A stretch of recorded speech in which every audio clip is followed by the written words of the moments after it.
At the heart of 1984 lies Winston Smith, Orwell's everyman character, through which we experience the extremes of totalitarianism. Winston lives a dreary life of lies and quiet suffering, forced to live the strict, laborious life of an outer-party member. His waking hours are dictated almost to the minute by the party, from his work updating public records at the Ministry of Truth, to his meals and daily exercise, even down to his social time, his attendances at the community centre, carefully noted. It's very easy to empathise with Winston on this level alone. However, as with many things in 1984, Winston's own tragic character has another, more ominous layer to explore. Welcome to 1984 Lore, and today we consider Winston's own moral character and loss of humanity in 1984.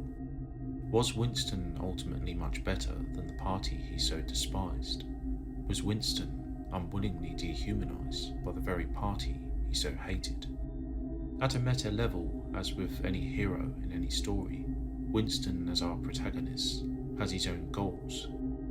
In the context of his world and predicament, even these are bleak and pathetic when set against the power of the party. Earlier on in the novel, Winston simply longs to touch the lost past that he himself participates in abolishing.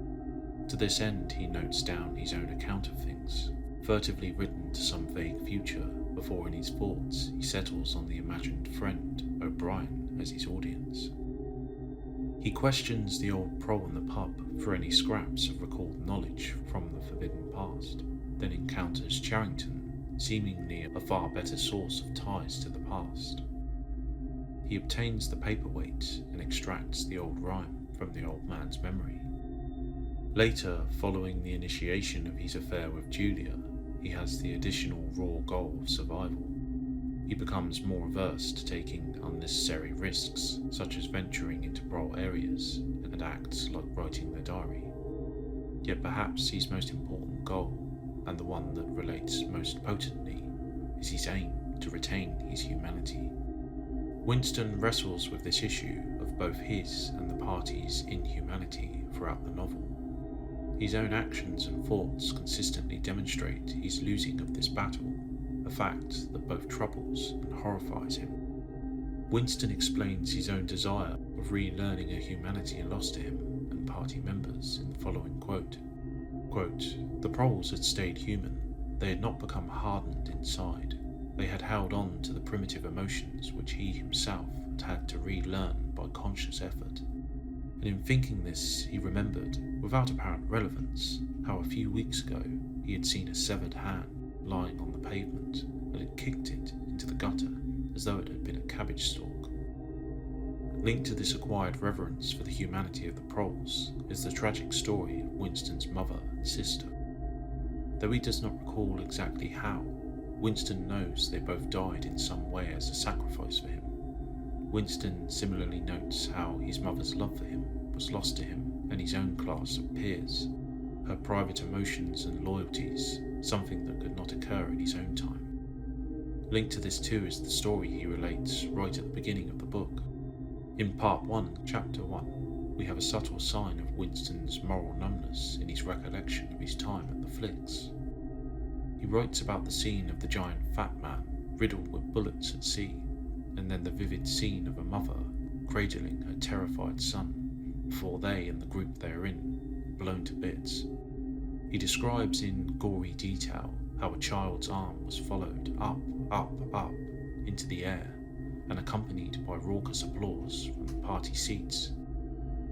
Presumably Winston joined in this and, interestingly, does not specifically cite his own particular disgust at the act itself, but instead notes a prole woman's reaction to the scene. The prole woman pipes up shouting, "It ain't right, not in front of the kids it ain't," which Winston dismisses as a typical prole reaction. Winston's later dream of his mother and sister drowning in a deep chasm underwater quite clearly subconsciously links his mother and sister to the murdered Jewish mother and son in his diary entry.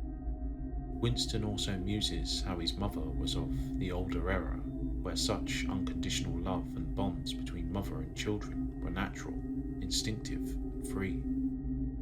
Winston himself feels guilt and a certain disconnection between both the proles in general and his mother. Both felt emotions and had bonds he simply lacked. Proles remained in families loyal to each other without having to know why they were. Winston's mother loved him without needing to understand why.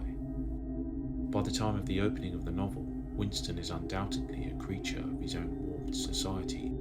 He lives alone and under the total surveillance of the party.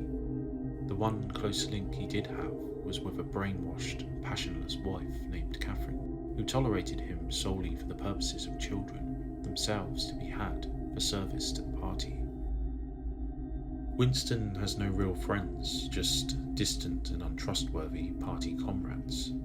His work, too, is lonely and antisocial. The man couched day after day in a cubicle, continually changing public records to accord with the party truth. He barely knows more than a few colleagues by name, and has no close relationships with any of them. Even his so-called friend, Syme, he admits, has a quasi-hostile bond with him. They perhaps enjoy each other's company, yet Winston fully understands that if Syme for a moment gauged his own unorthodox thoughts and secret opinions, that he would unquestionably turn him in to the Thought Police. Given this is the sad reality of Winston Smith, it's little wonder he exists largely dehumanized, though for a time he sees a resurgence of emotion and love with his brief relationship with Julia. The key scene demonstrating this state of being is in the meeting scene between Winston, Julia, and O'Brien. Here, Winston believes he is being initiated into the shadowy Brotherhood by O'Brien, and the latter extracts with little difficulty a series of dark pledges from him. Quote, O'Brien began asking his questions in a low, expressionless voice, as though this were a routine, a sort of catechism, most of whose answers were known to him already. You are prepared to give your lives. Yes. You are prepared to commit murder. Yes. To commit acts of sabotage which may cause the death of hundreds of innocent people. Yes. To betray your country to foreign powers. Yes. You are prepared to cheat, to forge, to blackmail, to corrupt the minds of children, to distribute habit-forming drugs, to encourage prostitution, to disseminate venereal diseases, to do anything which is likely to cause demoralization and weaken the power of the party. Yes, if, for example, it would somehow serve our interests to throw sulfuric acid in a child's face, are you prepared to do that? Yes. In addition, Winston is willing to permanently change his own identity and commit suicide when ordered to. The one telling exception to all this is any permanent separation between he and Julia, which Winston, after Julia's own protest, he refuses to accept. Later on, after Winston's capture, during his time with O'Brien, the latter asks if Winston feels morally superior to him and the party, to which Winston answers he does. By replaying the audio of the meeting scene, O'Brien highlights Winston's own hypocrisy in agreeing to potentially commit acts just as bad as the party. There's no doubt that this realization of his own inhumanity in common with O'Brien and the party, despite his earlier aims of remaining human, even in the face of party torture, did serve to break down Winston's spirit further during this scene. Sadly, Winston had already lost his battle to stay human to a large extent, long before then. Winston's years of living under party rule and his deep hatred of it had, despite himself, led him to become a grim reflection of the very people he most hated. By the novel's conclusion, of course, this hatred had been largely mollified and forged into love for both Big Brother and the party. By this point, the competing love and loyalty he had had for Julia had been burned out of him. Even fond memories of his mother were dismissed as false memories by what's left of Winston in the Chestnut Tree Cafe. In his curing process with O'Brien, the latter had stated, quote, "Never again will you be capable of ordinary human feeling. Everything will be dead inside you. Never again will you be capable of love, or friendship, or joy of living, or laughter or curiosity or courage or integrity. You will be hollow, we shall squeeze you empty, and then we shall fill you with ourselves. Unfortunately, as Winston ominously mused at the beginning of his ordeal, there are no heroes here.